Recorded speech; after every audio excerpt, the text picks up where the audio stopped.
What's up, you beautiful rock star?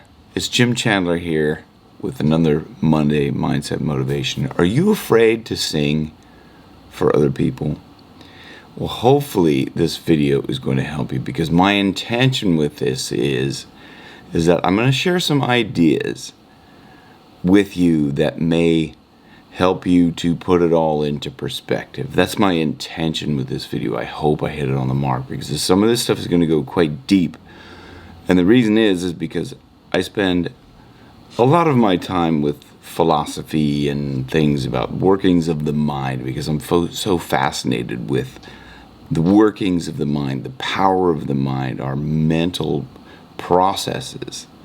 This is one of the things I love, and I got really into this during lockdown because I couldn't go out and perform for people, because we were shut down. We couldn't perform music for 2.5 years or something like that. So anyway, I hope this helps. Anyway, that's my intention. And let me know in the comments below if you resonate with any of this stuff, if any of this stuff makes sense, or you have questions or comments or anything. Let me know. I love to read the comments. I love to engage with you people. So let's get into this. First of all, if you're afraid to sing for other people, consider this. No one really cares about what you do. No one, and I don't mean that in a bad way, but what I mean is that no one cares. It's not going to make a difference. Why? Because people are all caught up in their own stuff. They're too busy thinking about themselves to think about you. So think about that yourself. You go out to a bar or something like that, and someone is singing or whatever, and they're terrible. You don't care. You don't spend there all night. You don't go to their house every day the following 6 years and go, you were terrible on that night. But they, in their mind, they may be thinking that.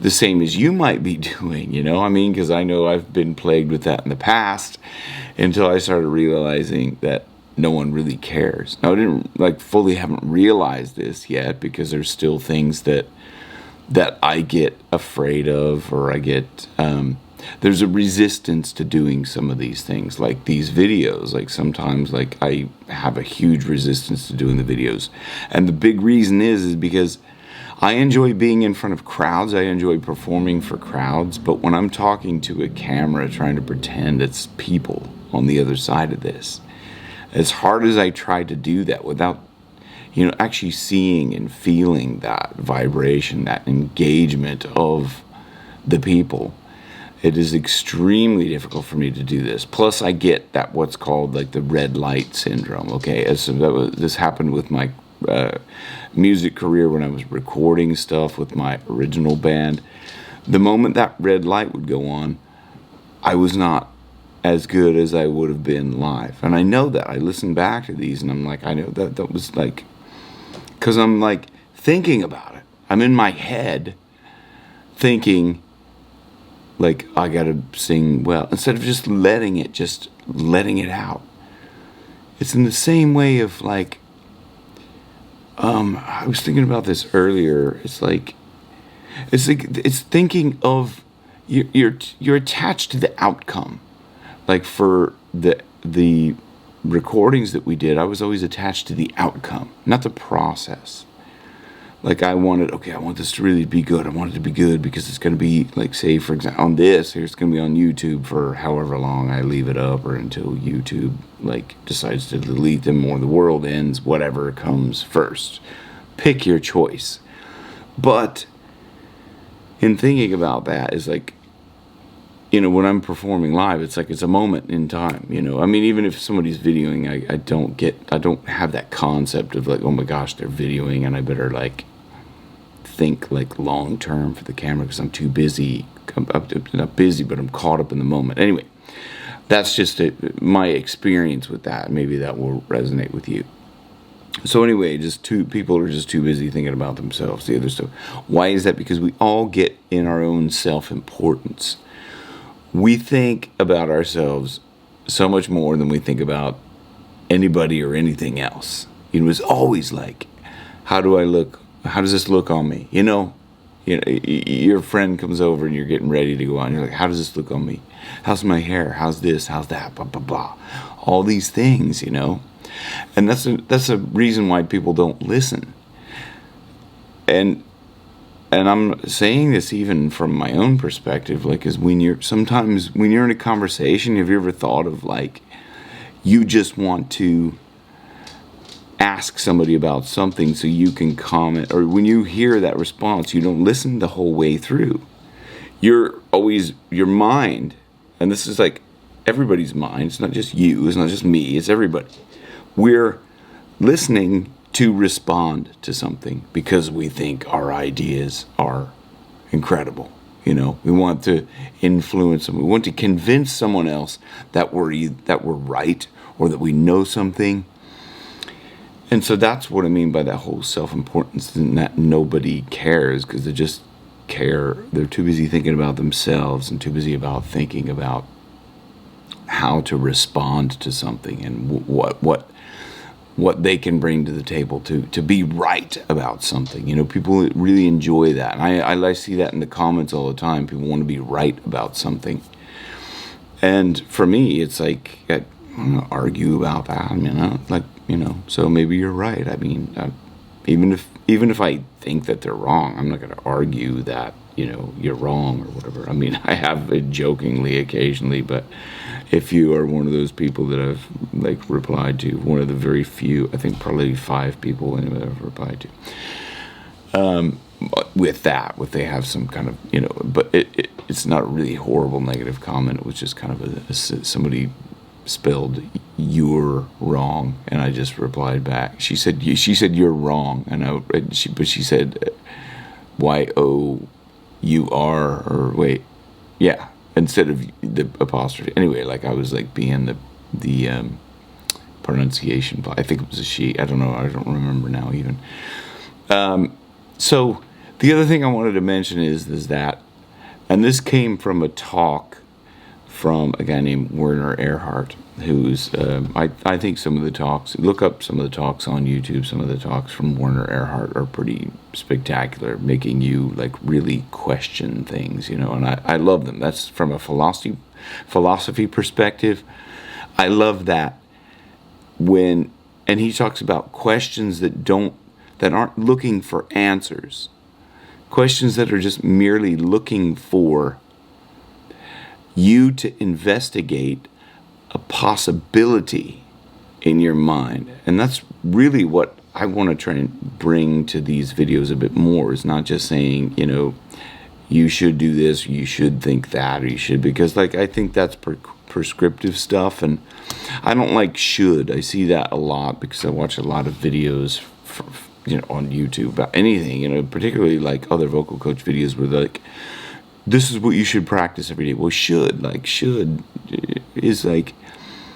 should makes someone feel like they're not doing something correctly. It really gives you kind of a guilt trip, a shame trip, and I'm not into that. I'm I will share the things that have worked for me and try it on as a possibility, as Werner Erhard says. But he talks about being authentic in our inauthenticities. And what does that mean, right? That's really, when I first started, I was like, what the heck does that mean? But it's we're all really inauthentic in the fact that we're all trying to look good. I mean, even for these videos, I put on, if I'm not always walking around with my jewelry on or this, or, my hair's not always done or something like that, but I do it for the videos, right?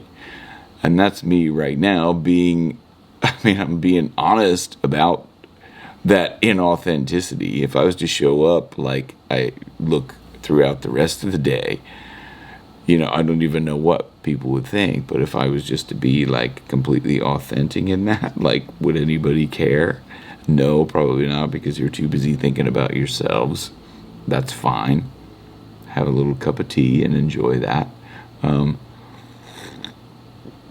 But one of the things he talks about in this talk is consider this: all of your opinions and all of your gripes And all of those things, if you think the world should be this, or this should be this way, or you shouldn't have to do this, or why is this like this? He said, go out on a clear night. Now, he said go along the Potomac. Potomac River must be very, kind of peaceful and dark where you can see all the stars. But go out somewhere where you can see the stars and look up at the stars and shout all those things up to the stars. And you tell them how the world has wronged you and how you think you should have a better break in life, how you should make more money, how your boss is a jerk, how you think you should have a better car because the guy that lives next door to you isn't as smart or funny as you, so you should have a better car than him, or like your neighbor should be, picking up the poop out of your yard or something. I don't know. I'm just trying to think. I'm just riffing off the top of my head, but I'm saying go out there and shout all those things up to the stars and see what the stars say back to you, because that's how much it matters. That's how much any of that matters. In the grand scheme of things, when we are on this little tiny blue ball hurling through the universe, one of many, many universes, like we are just like a tiny little blip in a galaxy that's in a galaxy of universe and universes. It's infinite. But you want to complain about how they didn't fluff up your latte cream enough or something like that, or like you didn't get your special sauce on your special burger, on your McHappy burger or something like that, or your tea's too cold, or this is warm though, but and just see what the stars say back to you. See how much they care, because that's how much anybody else cares about whatever, whether or not you cut your hair and your forehead is growing at an enormous rate, or whatever. I'm just making a joke about myself, trying to be authentic about my inauthenticity, which is really quite difficult if you think about it. And then the other thing is that, or you could just shout it to a leaf that has just fallen off a tree. You go and complain to that leaf that just fell off the tree and it's on the ground, it's going to get trampled. And you look at all the other leaves and you go, oh my God, how much do any of these matter? Because that's how much it matters. You're like the leaf falling off the tree. You go, oh my God, oh no, it shouldn't be me. I shouldn't have to fall off the tree. And then you're there amongst all the other leaves that have fallen off the tree, and they're all going, who cares? I've been off the tree for a while. And then there's leaves up there. I should still be up there with those guys and blah, blah, blah.